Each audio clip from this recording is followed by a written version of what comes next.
आज हम इकट्ठा हुए हैं महिलाओं के सम्मान में, उन दो महान नायकों के सम्मान में। हालांकि इस लड़ाई के दौरान और भी हमारी सेना में बहनें थी जो लगातार अपने शौर्य का परिचय दे रही थी, लेकिन मुख्य तौर पर विंग कमांडो व्योमिका सिंह और हमारी जो कुरैशी बहन है सोफिया कुरैशी जी, इन लोगों ने जिस प्रकार से अपनी प्रतिभा का प्रदर्शन करा, इसके लिए मैं ये कहना चाहती हूँ, कोमल है कमजोर नहीं तू, शक्ति का नाम ही नारी है, सबको जीवन देने वाली मौत भी तुझ पर भारी है।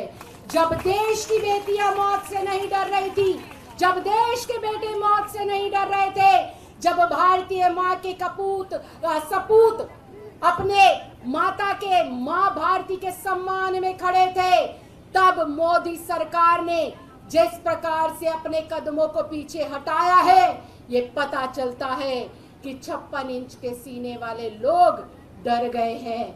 56 इंच के सीने का जो डर है वो साफ दिखाई देता है। जब आपने धारा 370 हटाई थी तो हमारे गृह मंत्री जी ने संसद में खड़े होकर कहा था कि अभी तो ये अंगड़ाई है, बाकी और लड़ाई है। वो लड़ाई कहाँ गई जब हमारी सेना, हमारी फौज कश्मीर जो पाकिस्तान अधिकृत है उसके ऊपर अपना हक जमा चुकी थी, लगभग जीत हासिल कर चुकी थी। आपने सेना को वापस क्यों लिया? क्या ये डर है? क्या ये घबराहट है? क्या किसी प्रकार का कोई समझौता है?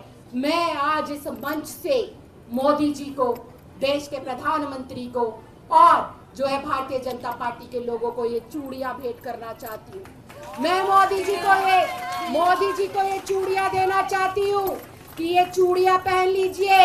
हमारे देश की जो बेटियां हैं, सोफिया कुरैशी जैसी बेटी, व्योमिका सिंह जैसी बेटी, हजारों हजार हमारी सैनिक बहने, वो बहने जो अपने सिंदूर को, अपने बेटे को, अपने भाई को सरहदों पर भेजती है माँ भारती के सम्मान के लिए, देश की सुरक्षा के लिए, देश के 140 करोड़ देशवासियों की सुरक्षा के लिए। उन सभी की तरफ से ये चूड़ियां मोदी जी मैं आपको ये भेंट करना चाहती हूँ। और आप देश को बताएं कि आपने सीज फायर क्यों किया, किसके दबाव में किया, क्यों सेना के पराक्रम को आपने कमजोर किया, क्यों हमारे देश के शौर्य को और सम्मान को आप लोगों ने ठेस पहुंचाई।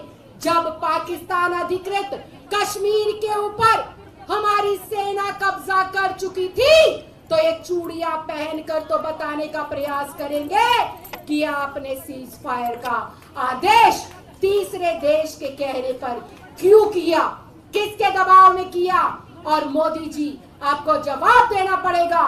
मैं तो इस मंच से आज ये मांग करती हूँ कि केंद्र की सरकार को सर्वदलीय बैठक बुलाकर ना सिर्फ सीज फायर करने के ऊपर सफाई देनी चाहिए, बल्कि देश के 140 करोड़ लोगों के सामने श्वेत पत्र जारी कर बताना चाहिए कि जब पाकिस्तान अधिकृत कश्मीर भारत के हिस्से में आ चुका था, जब सेना अपना पराक्रम दिखा रही थी, जब सेना अपनी विजय प्राप्ति कर चुकी थी, जब पाकिस्तान को ध्वस्त कर आतंकवाद का सफाया भारतीय सेना कर चुकी थी, तो अचानक से उनके कदमों को पीछे क्यों हटाया गया, क्यों उनके शौर्य को और उनके संघर्ष को रोका गया। सिर्फ इतना ही नहीं, मैं चूड़ियां उस मंत्री को भी भेंट करना चाहती हूँ, मध्य प्रदेश के उस मंत्री को भी मैं ये चूड़ियां भेंट करना चाहती हूँ, भारतीय जनता पार्टी के उन लोगों को भी मैं ये चूड़ियां भेंट करना चाहती हूँ जो हमारी बहन, हमारी बेटियों के शौर्य के ऊपर सवाल खड़ा कर रहे हैं, जब उनकी देशभक्ति के ऊपर वो प्रश्न चिन्ह लगा रहे हैं। ना सिर्फ हमारी सोफिया कुरैशी जी की जो है राष्ट्रभक्ति, देशभक्ति और उनके काम के ऊपर इन लोगों ने प्रश्न चिन्ह लगाए, बल्कि जो हमारे विदेश सचिव है उनकी बेटी के लिए भी अपशब्दों का प्रयोग भारतीय जनता पार्टी के लोगों के द्वारा किया गया। और इतना ही नहीं, जो नरवाल है हमारी बहन, जिसके ताजा सिंदूर को पहलगाम के अंदर उजाड़ दिया गया आतंकवादी के द्वारा, उस बहन के खिलाफ भी जो है भारतीय जनता पार्टी के लोगों के द्वारा अपशब्दों का प्रयोग किया गया। ऐसी भारतीय जनता पार्टी की महिला विरोधी मानसिकता का भी मैं यहाँ पर जो है खंडन करती हूँ। उन्हें शर्म आनी चाहिए। उनको किस तरह से अपने देश का सम्मान, देश की बेटियों का सम्मान, देश के लोगों का सम्मान, देश के शौर्य का सम्मान और देश की फौज का सम्मान करना चाहिए। मोदी जी अगर नहीं सिखा सकते हैं तो ऐसे अपने भारतीय जनता पार्टी के पदाधिकारियों को, कार्यकर्ताओं को, मंत्रियों को अपनी पार्टी से बाहर निकालकर बताएं कि आप देश के सच्चे सिपाही हैं, सच्चे देशभक्त हैं। जब जब देश की बात आती है तो सभी लोग अपनी दलगत राजनीति से ऊपर उठकर तमाम लोग अपनी जो है निजी समस्याओं को छोड़कर देश के हित में खड़े होते हैं। और इस बार भी देश की 140 करोड़ जनता ने यह साबित किया, जब देश युद्ध की ओर बढ़ रहा था तो देश का तमाम विपक्षी दल, एक एक व्यक्ति, एक एक पार्टी केंद्र सरकार के साथ कंधे से कंधा मिलाकर खड़ी थी और कह रही थी कि मोदी जी आप आगे बढ़िए, पाकिस्तान अधिकृत कश्मीर को भारत का हिस्सा बनाइए, हम आपके साथ हैं।